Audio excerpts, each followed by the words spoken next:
everyone. Welcome to the Future Founders Festival. My name is Ingrid and I'm the events producer at Start Space. I'm so excited to welcome you to our first panel event of the festival, the Female Founders Forum, and we have an incredible lineup of talented businesswomen here today. We have Manon from Little Green Panda, we have Katarina from 5i Capital, we have Mariam from Money Girl, and we have Ali from Zippy Crowd. And we'll hear from these inspiring leaders about what they've learnt when they've built their own businesses from the ground up and candidly share the stories of how they got there.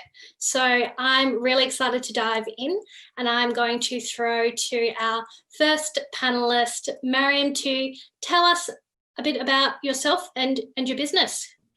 Go ahead. Thank you, Ingrid, and good morning, everybody. I'm very excited to be here as somebody who came to Australia as a student. This is just the perfect space for me. So my name is Mariam, everyone. I am from Pakistan, came to Australia 7 years ago now to study filmmaking at the University of Sydney. That evolved eventually to me starting my own business called Money Girl, along with my co-founder, Melissa Ma. Money Girl is a social enterprise that delivers financial literacy to young people across Australia.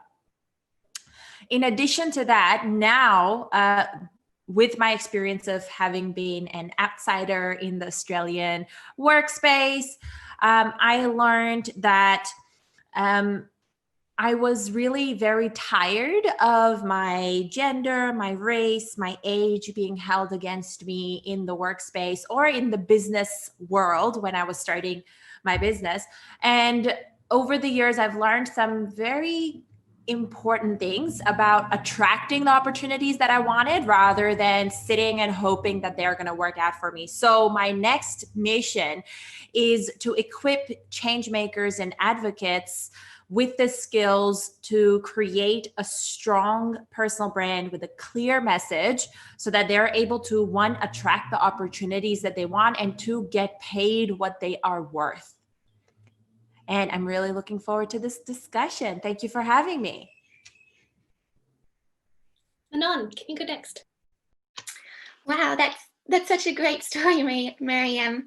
Hello, everyone. It's a pleasure to be here today. My name's Manon.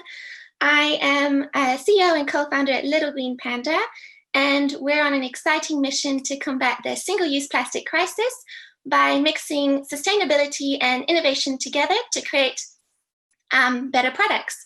So right now, our first product is, we're starting with the big problem that is plastic straws, and coming up with a better solution by actually taking agricultural waste, and that's normally being burnt or dumped into the ocean, and we purpose it to create sustainable drinking straws that are made from wheat, sugarcane, and bamboo. Ultimately, they're 100% compostable, biodegradable, and in the last 19 months, we've sold over 3.6 million straws across the globe. We've made a fantastic impact trying to limit all this waste going into their oceans. So I'm originally from France. I was born in New Zealand, but I've lived most of my life in France, and I came here to study at Swinburne University, a double degree in business management and communication design. And shortly after graduating, I started this business as a side hustle that has now really taken off. So I'm delighted to be able to share some more of my journey and tips with you guys, and I really look forward to this session. So thank you. Fantastic, Manon. Ali, can we hear from you, please? Hello, everyone. Incredible stories. So it's really exciting to be here, and thanks, Ingrid, for pulling that together. My name is Ali Hilma. I'm the CEO and founder of Zippy Crowd. We digitized word of mouth online to support small local businesses and to help them get discovered and to help people behind the small business get their work recommended. So we basically unlock recommendations online, and our vision is to bring more trust into the online world of work. And the reason why I'm doing this, I'm actually not a traditional international student. I came to Australia in 1993 with a degree in linguistics, and I was born in Lithuania. I got my degree in St. Petersburg, but I actually had to have a journey a couple of years in refugee camp before I landed in Australia.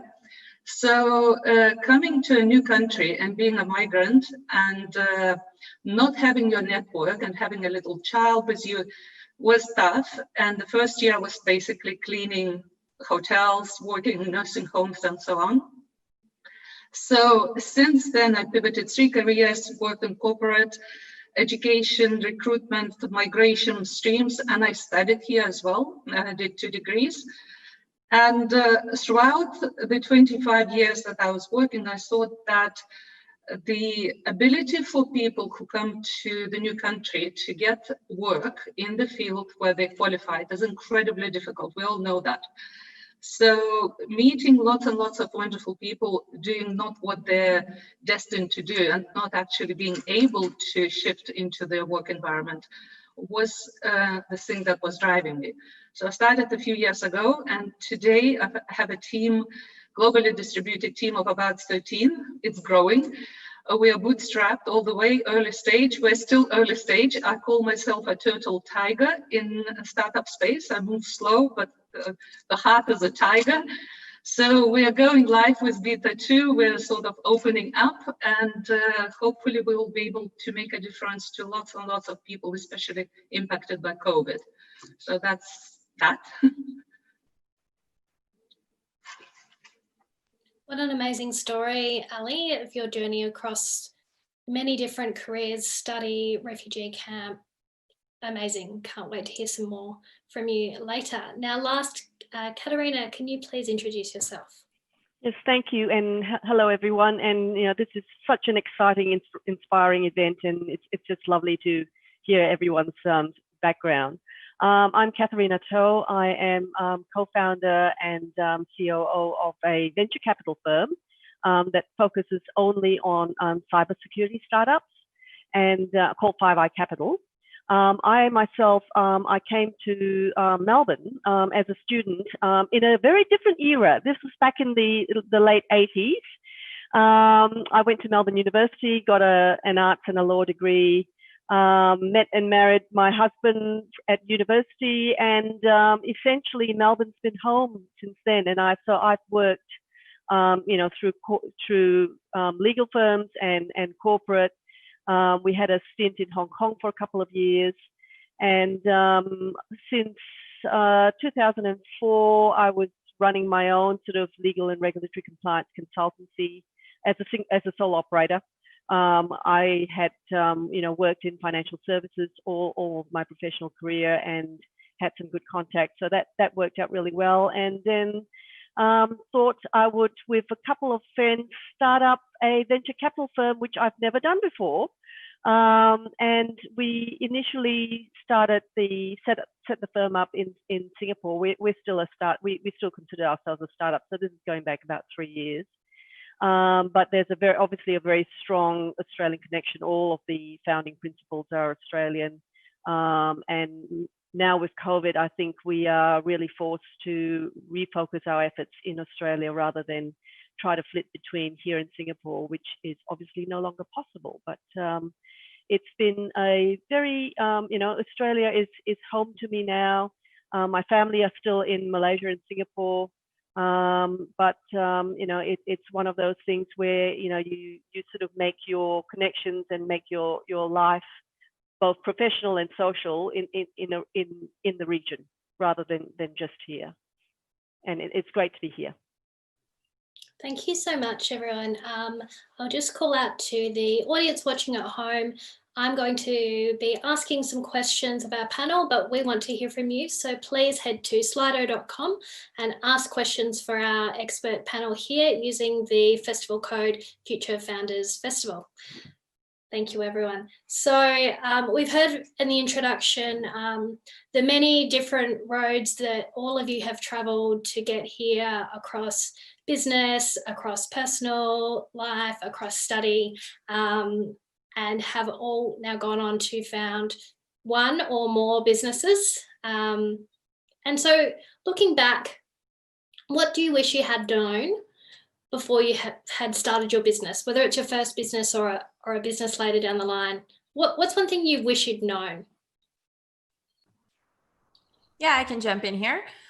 When I first graduated, I was actually laser focused on policy. So my very clear why is that I want to work with women, particularly women who have experienced violence in their lives. And I was 100% convinced that working in policy was the only way to make the change that I want to see in the world.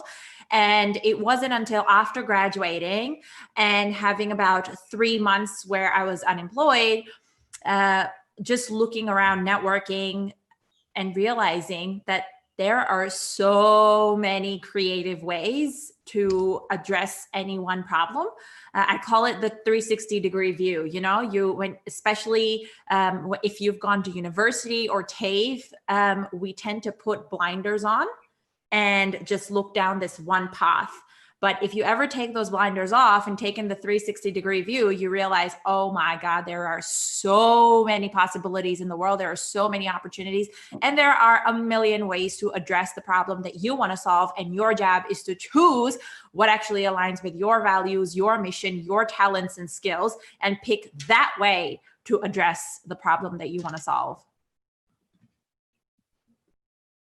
Yeah, fantastic. I think that often you just get put into a bit of a channel. Maybe you choose your subjects in high school to get into a certain university degree, and then you commit to that for 3 or 4 years, and then you think that that's your only path to go down. But it's great to hear that there are options. You can make changes, you can do different things, and maybe what you studied at university might help you get there, or it might help you in a different way down the line that you don't even expect. Manon, what about you? What do you wish you had known before saving millions of straws from turtles? That is a great question. Well, for me, like ever since I was younger, I always knew that I wanted to eventually have my own business one day, and I wanted to make an impact on the world. I did not know yet what my reason, like what the cause is going to be or what I was going to focus on. So when I studied at university, I wanted to study a degree that would help me be able to start a business. So that's why I did business management and also communication design, because there's such a great blend of knowledge together to sort of, start your own company pretty much.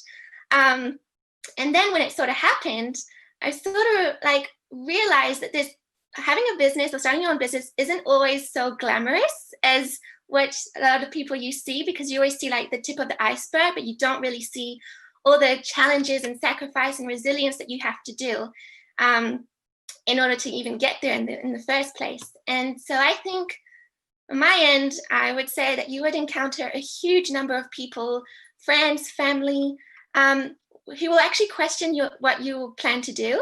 And it sort of makes you realize that it takes a lot of courage and resilience, but most importantly, a very strong sense of self-belief in your abilities to forge your way into the unknown. So I guess before starting a business, I think it's really important to find what you'd love to do and work out a way to turn it into a business in some sense. It's a great answer. Katerina? Pretty much along the same lines too. I mean, I think even though I had worked, in large corporates and in banks and run my own consultancy, I fell into the trap of, I suppose, really passionately believing in what we were doing and thinking then that because we think it's such a great deal, so investing in cybersecurity startups, the time is now, the need is here in the region, thinking that it would be an easy thing to sort of convince people to support this venture. It has turned into, and we still believe in it, so 2 and a bit years down the track, we still passionately believe that we're on the right track, that this is absolutely required, and this is the way to go. But you have you have to have patience, and you have to build the relationships, and it takes a very much longer than you thought. We thought we would be up and running in about 12 months. 2 and a bit years down the track, we're still not quite up and running, but we're still passionate about, you know, the way forward. And so I think it's the patience, and it's the fact that you need to spend a lot of time building relationships really with everyone.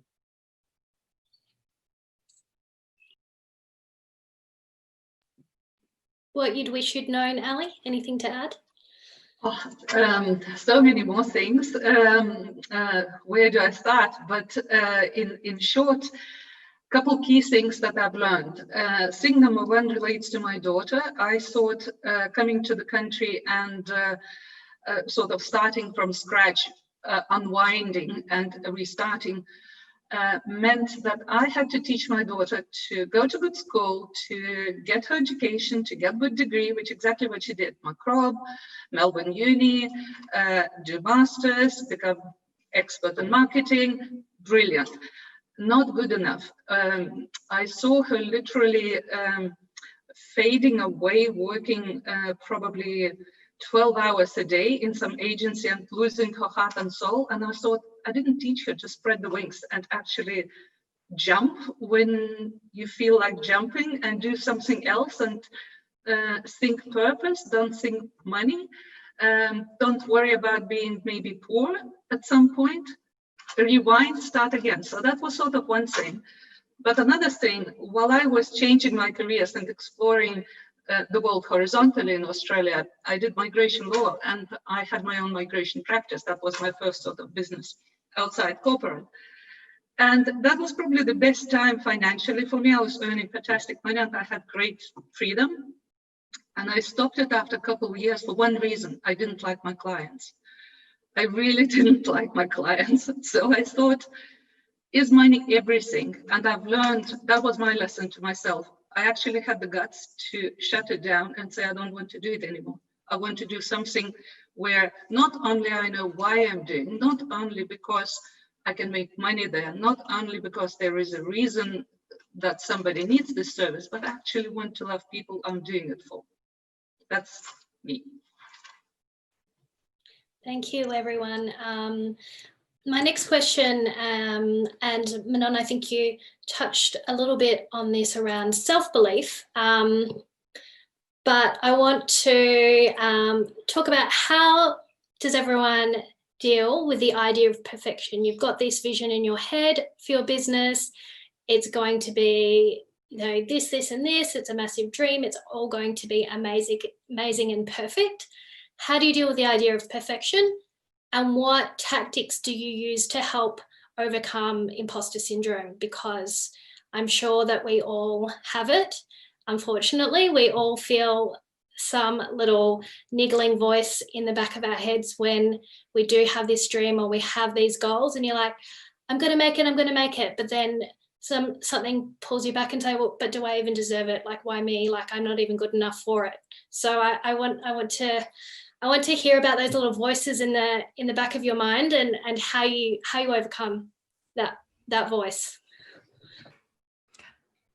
Ingrid, that is such a fantastic question. And that is so many questions all in one. Perfectionism is a whole thing in itself, imposter syndrome. So I call myself a recovering perfectionist. I grew up with a perfectionist mom, and it is something I learned as a child. I think one thing important to understand with perfectionism is that it at a certain point, it can be crippling to your health and to your work. The other thing to understand about perfectionism is, apologies for the noise in the background, there's a construction site right outside my house.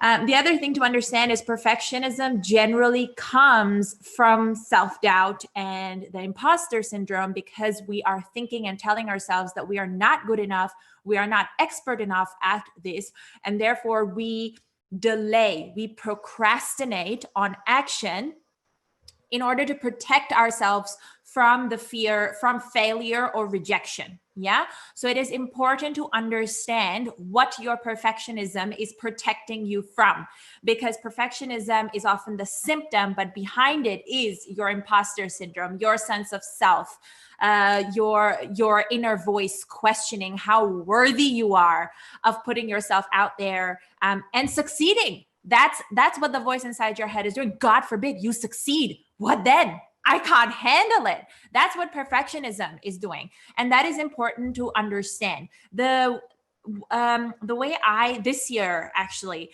was 2020 was the year of mediocrity for me. I declared it on 31st December 2019 because I decided that my perfectionism was getting crippling for my health.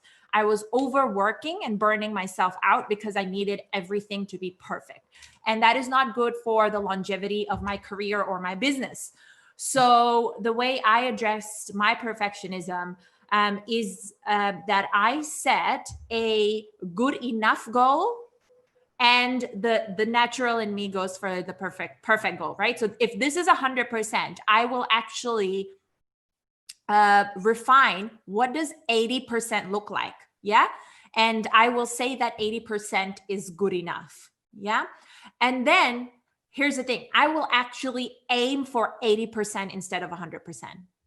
Yeah.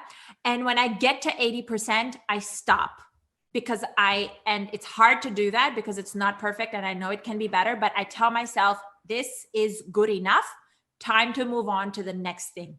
So I actively have to stop myself from being a perfectionist. Awesome practical tips. And I think it's really important to understand that link between perfection and imposter syndrome, and how it can be quite a vicious cycle, and as you say, crippling for people in their careers, and especially crippling for business owners if they're also got many other things to think about. Not everything can be perfect. It's really the reality of it.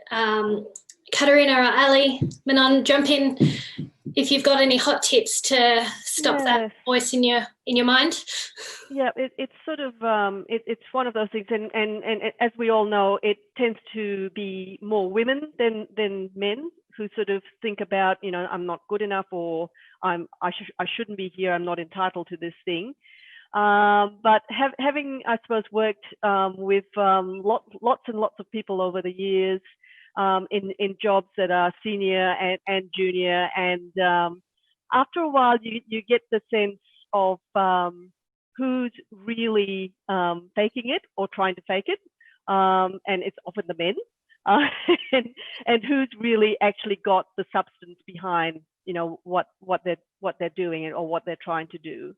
Part of my thing is that, and this is sometimes difficult, you just have to have faith in your abilities, and you also have to have faith in the fact that you know a lot about whatever it is that you think you want to do, but you also know what you don't know. And I think that's one of the most important things, knowing what you don't know, and then being humble enough to admit that you don't know, and seeking out the people who can help you with that. So, and also accepting that you're never going to be, as Mariam said, you're never going to be 100%. It's never, if you are always aiming for 100%, you will never get anything done. And I think it is sometimes used as a coping strategy that, I'm not going to release this until it's absolutely perfect. I'm not happy with it. It's only 70% or 80%. I'm going to make sure that it's absolutely perfect before I put my name to it. And I think we just have to accept that if we were to work that way, we would be here for a very long time, not achieving very much. And we just need to reach out to people who can help us get to as near as perfection as possible. Wow, I feel like, Katerina and Mariam just summed it up amazingly. It's definitely something, especially for women, which is, I have to agree, I think women definitely feel it more than men. And that's because we tend to self-doubt ourselves a lot. And I think personally for myself, I always tend to think that way, especially because I recently graduated from university and then I jumped straight into this. So I always compare myself on like not necessarily having the experience that I would have compared to other people. But what I tend to remind myself as little tips is to sort of remember my own achievements, like what I've accomplished so far, and to sort of visualize the success and where I want to be and where you want to go. And also just remind yourself what you're good at and how you're like really awesome. And so, yeah, letting go of that inner perfectionist can be a major roadblock for your productivity and success. And I think it's also important to remember that failure doesn't really mean that you're like a fraud. Even the best athletes screw up, the best lawyers lose cases. Failing, losing, and being wrong on occasion are all part of the job, and it doesn't really define you. You learn from the mistakes and you actually move on that way, and that's how you can actually make progress. I agree completely with everybody. I have a list of how I deal with that, but there used to be a long period of time when I was freaking out. Every new job, from migration to literally every new job, every new group of people, everything new would unsettle me. My hands would shake. I would be looking for a corner where to hide and kind of absorb everything, and had no idea how to cope. Today, if you Google imposter syndrome, I think Google spits out about 12 million results. So obviously there are a lot of us feeling the same, and it's okay. Why is this happening? Maybe because we have more changes happening in our lives today than ever before. Before, careers were vertical and our lives were more linear. Today, every day, something new app, new bunch of people, new network, new event, and you need to work out how to use Zoom, how to use Google Meetups, how to record, how to shut up, and so on. So my list is very simple. I try not to freak out. I say, okay, what is it that I don't know about this thing? I deconstruct, make it granular, make the most important issue, put it on the top, research it, try to understand the background of that, how to deal with that, and then I have people in my life who I can like call a friend and ask a question. So I'm always prepared. I'm never late, always prepared. That puts me in a more or less reasonable state of dealing with any difficult situation. And then I do good enough, same as what Mariam said and the rest of you. Good enough is honestly good enough for life.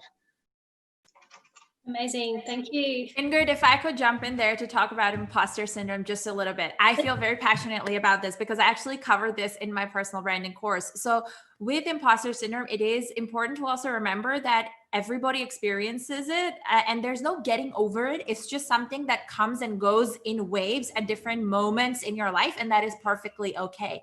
The first time I realized that is when my mentor, who is now retired and was the CFO of one of the biggest banks in the world, said she was going into a meeting with somebody she admired and was very terrified. And I was like, oh my God, what is he going to think of me?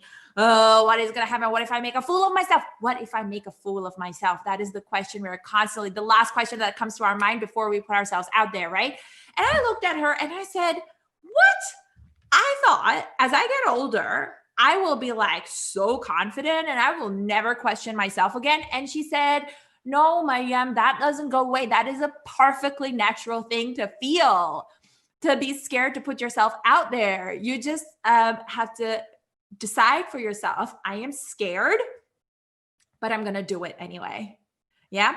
Another thing with the imposter syndrome that helps me is to shift the conversation in your head away from yourself to the people that you are seeking to serve.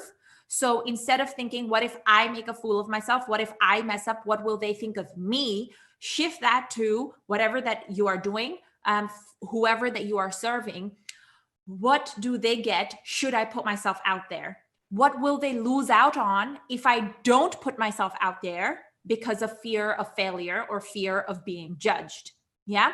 And I can talk about this endlessly, so I'm going to stop now, but I do cover this in my personal branding course. So connect with me outside of the space if you have more questions about imposter syndrome.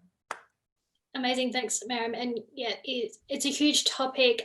There's a lot of resources out there, and there's a lot of self-talk that happens that can wind yourself up around this imposter syndrome. So trying to find a way through it with advice and tactics and tips like you've all shared is going to be really helpful. I've got to preface this statistic that I'm going to mention next, to note that I'm reporting on someone else's research that only included gender binary responses for response, but we do know that there are many different genders out there, and we are not just limited to male and female. But I'll read out this stat. So the Startup Muster 2018 report, so only 2 years ago, found that just 22.3% of Australia's founders are women. So that means 77.7 startups in Australia are founded by men. So what do we think, or what do you think, or what do you know is the most significant barrier to female entrepreneurship? And what can we do to change this? I can jump in. Oh, sorry. Yeah, okay. I have a few ideas about that. I think that going back to imposter syndrome, I think it's harder psychologically for us women to jump into building a business because you are out there. You stop being in your career bubble and you need to be out of your comfort zone. And because you doubt yourself, it's probably harder to start. Now, the hardest thing I found for myself is not actually knowing what to do and who to go to. And in my case, I also had lots of other things stacked against me. So age was definitely a barrier in my head because I thought, I'll go to meetups, and I did go to meetups, and I was like, meetup mama, startup mama. I was one of the oldest there. I thought, who is going to talk to me? Like, who is going to take me seriously? And second, I was not. That imposter syndrome, Ali. Exactly. But that sort of feeds into why, from my point of view, right? But why there are less of us. And another thing was I'm not non-techie. I was non-techie. I'm real techie now. But being non-techie, being a linguist, and jumping to build a SaaS platform, tech platform, I had no idea what I was talking about. I didn't know the jargon. I had no idea there are solutions architects, backends, frontends, whatever. Total zero. That's another story. But I think that incredible value would be if there was a program that could team up female future founders with already functional, well-working, funded or revenue-generating startups. And it could be, call it internship, call it mentorship, but basically place the future female founder with them, whether physically or remotely or however, and do some sort of skill exchange, but let the person learn inside the startup bubble by not interfering, of course, in what they do. So some subsidy from the government to support startup that takes on the potential female future founder. And also have some sort of program that would allow early stage testing of your proof of concept, because I think that's the very important moment that would help women to feel comfortable about what they want to build. So if super early you have a bunch of people that could help you validate your concept, I think that would break a lot of barriers. That's sort of my view. I'll jump in there now, and I think that's absolutely right. And I think one of the things about that I have observed about, I suppose, Australian business and corporate and startup culture, and maybe it also extends into society, is this stereotyping of what you expect a startup person to be. Male, often white, young or middle-aged, and particularly in industries where it is very, very male-dominated. Cybersecurity being one, financial services being another, and it just becomes very, very difficult for female founders to be, number one, taken seriously. And number two, really, given the opportunity to show how good they are.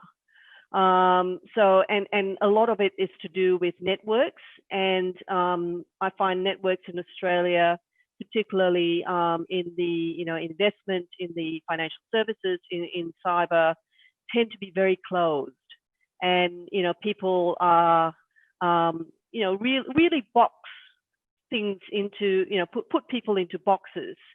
So you might have a female founder of a cybersecurity startup who tries to get her product tested within a corporate environment. It's almost impossible for her to even get an appointment. So I think there needs to be a lot more work done, certainly within corporates, within government, within society, to sort of try to break down these preconceived notions about who's appropriate or who's not, who's going to be good, and it extends well beyond just female founders. It really covers the whole sort of diversity thing, where these preconceived notions just essentially close out the pathway to success for a huge proportion of our society. Yeah, I think Katharina hit that nail on the head. I don't think the problem lies with women at all, not female founders. I think the problem is entirely with gender bias. It's not that women are not capable. It's not that they're not pitching appropriately. Although, of course, upskilling will always be a thing for people of all genders, etc.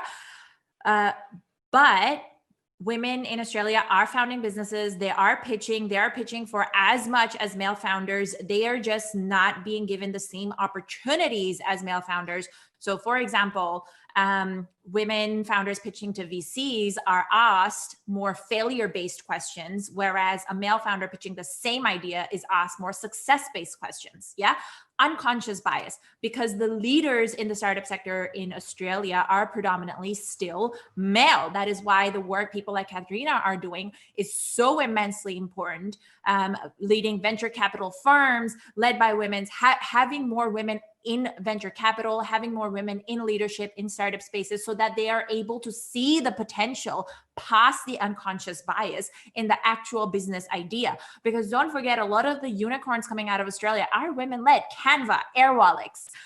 So it is not the women who are falling behind. So if there are women, young women watching right now, who are looking at the startup sector and being like, oh, this is not my space. This is very much your space. Just work around it and find the women in the space who will champion you and guide you, because they have been there, done that. The problem does not lie with you. The problem lies with the unconscious bias that you experience. Yeah, absolutely. I'm just going to call out again to our audience that if you have any questions for our panel, please pop them into the slido.com with the code Future Founders Festival. I'll ask another few questions, but then I am going to delve into those audience questions. So please make sure you ask in there if you want our panel to share some insights with you. I want to know, for your businesses, or this could also be a personal response, what is the most important risk you took and why?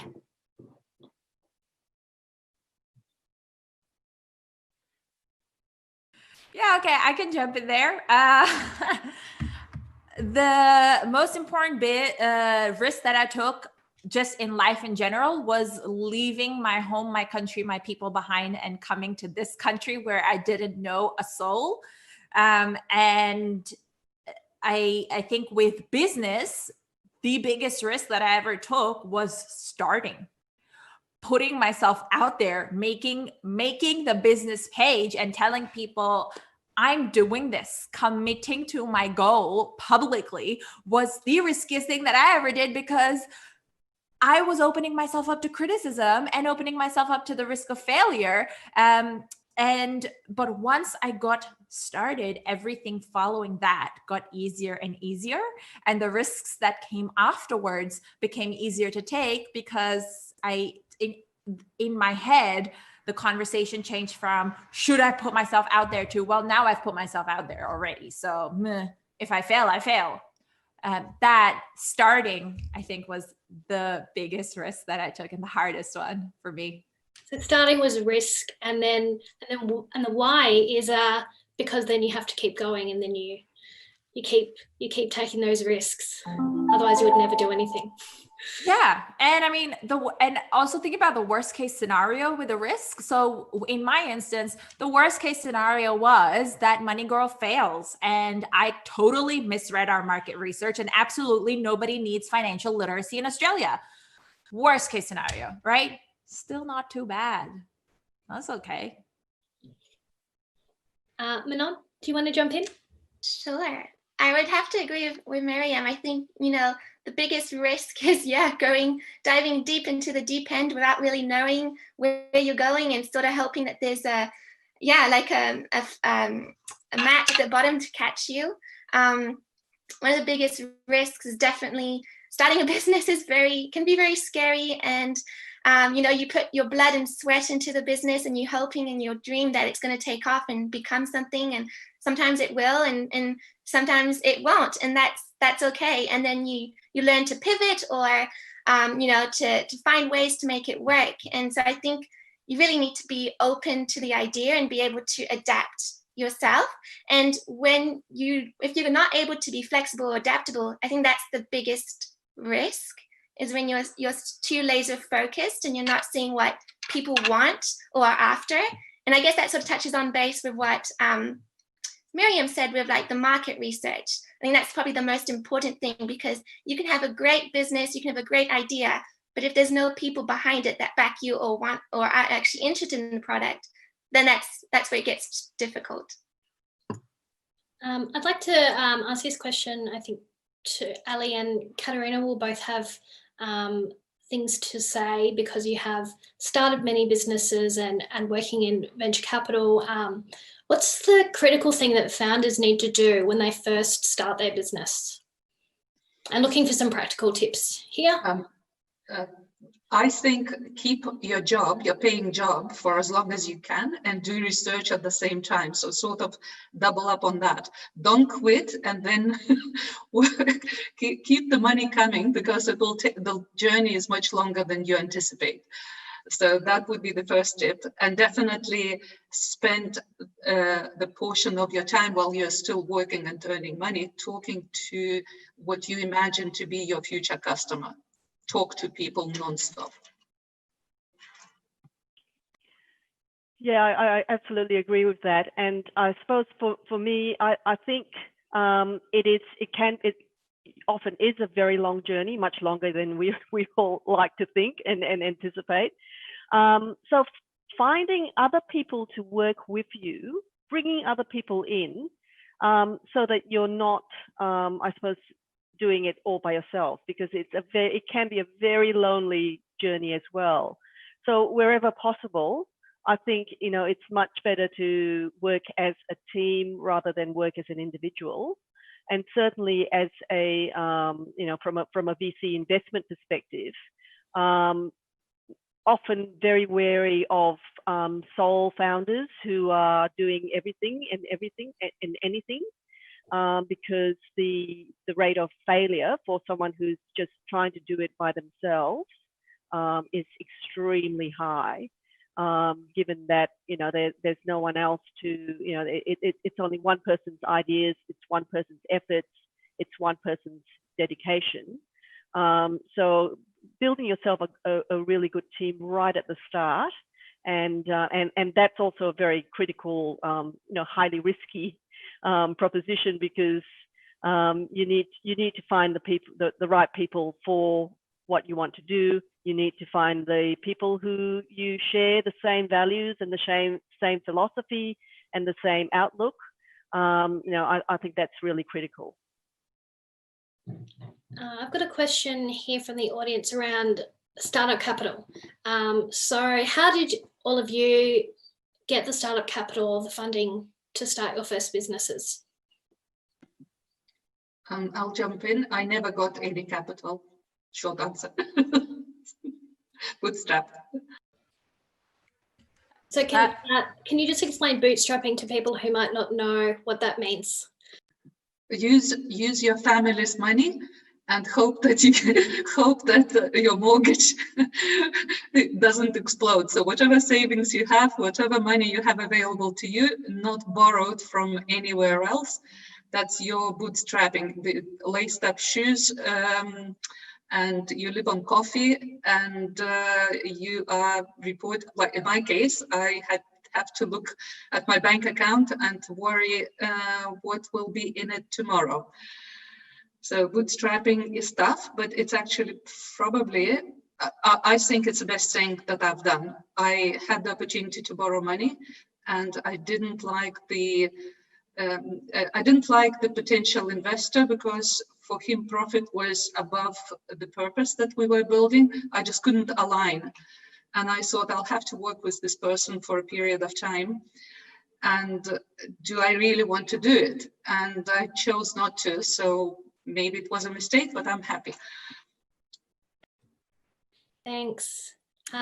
Money Girl was also funded by the co-founders, so no external investors were brought onto the company for similar reasons. It really depends on what your vision is for the company, and whether that aligns with a different kind of capital raising model. If you are doing bootstrapping, it like Ali said, maybe keep your job at least in the research phase until you have or at least until you have validated your product or pre-launched or launched, and make sure you have your personal finances well under control then, because if you are struggling over there, you will take both the business and yourself down if you don't know how to manage money while bootstrapping. Yeah, I'd have to agree. I think at the very beginning, everyone sort of bootstraps through like the co-founders or friends and family, and our business was relying purely on that, and living off savings at the same time, because everything you earn, you just put into the business or reinvest it that way. Only just recently, we actually secured investment a few months ago. So now that's going to be a whole different thing, and that's going to push the business into growing even quicker. But I think what Ali was saying was it's really important that when you do find an investor, and you need to make sure that they're really aligned with what your vision of where you want the company to go to in the direction, and also make sure that they're really well aligned, because some people, we've spoken to so many investors that were interested, but they were mostly interested in the profit, not actually the impact that we're doing or where we want to go and why, we're doing this business to help save the planet. So yeah, I think it's really important when you're ready to get investment to make sure you find the right people, because they will be with you for a very long time. I have another question. We're coming up to time, but I wanted to ask one more question. What's the best piece of advice that has been given to you all about business? And what is one piece of advice, one thing that you want everyone watching to take away with them today? So best advice given to you, and what good advice are you going to give to someone else? Ali? Yeah, okay, I can jump in. Best advice was ignore the feedback from people from whom you don't want to get advice. Does it make sense? If you want to get advice from someone, you should be able to take feedback and lose the ego and have plan B.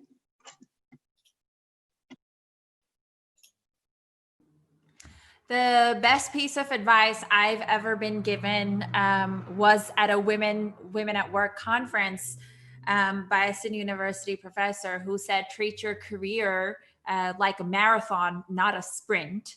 And that really spoke well to the perfectionist in me, who tends to overwork because everything needs to be done right this moment, when in reality I have the entirety of my life ahead of me to action all my ideas and get stuff done. Yeah, and it's important to enjoy the idea that I'm working on right now. The piece of advice that I want people to take away is this is not necessarily what I did when I first started, but don't go into the creation of a product before you have actually validated it. And that means whether that is through actual sales, pre-sales, whatever, until you have actually gather the evidence that you have a market segment that is going to buy the product. Don't invest in creating the product. I love that. That's such a good advice. I would definitely have to say very similar as well. The best piece of advice I was told was, this is going to be a long journey, and that you have to have thick skin and especially have, a lot of resilience. And when you're going to start your own company, then you really need to make sure you're very passionate about what you do, because this is something that you're going to be doing for X amount of years and struggle, and you'll have highs and lows, but you need to be able to have the resilience and the force to get back up, dust yourself off, and climb that mountain again. And then probably the first piece of advice I would advise is very similar to Miriam about your market research and making sure you have a product or a service that people want and need before investing or spending all your money on a product or service that no one's going to be interested in. And then, of course, as corny as it may seem, I would say to never ever give up on your dream. If it's something that you love, and that you enjoy the process regardless of the outcome, because you'll learn so much either way. Amazing, thank you. Katerina. Yeah, I suppose for me, it's at the end of the day all about the people, and probably one of the best pieces of advice I was given very early in my corporate career was essentially, how shall I put it, a no jerks policy. So don't work with people who are, I suppose, the opposite of who you want to be. Don't work with people who don't treat people the way you want to be treated. Move away from negative people, move away from people who are essentially not aligned with you in terms of your values, because at the end of the day, whether you're working in a job for an employer, or whether you're doing your own startup, the thing that will make it work or not work, successful or not successful, is the people. And it's the people that you work with, and it's the people, from my perspective, it's the people that I would invest in. So really sort of try to surround yourself and gravitate towards those people who you share, the same core values, that, who know what is important, who share what is important at the end of the day. Yes, and avoid the jerks, because it never makes it worthwhile. Great, thanks. Ali. Oh, you're on mute, Ali. One more thing. I think I said already what the advice that I was given, but I'll add one more thing. Honestly, can't remember who was the speaker, but hire slow and fire fast. I actually do both fast. I hire fast and I fire fast. Because what you will come across is you will need to build a team, and not everybody is going to be your partner. Some people will volunteer, some people will work for money for you, some people will just want to be involved, to learn, whatever. Regardless of how people are organized, whether you're paying them or not, my recommendation, that's from hard lessons, do not talk profit, do not talk money to people who work with you, talk purpose.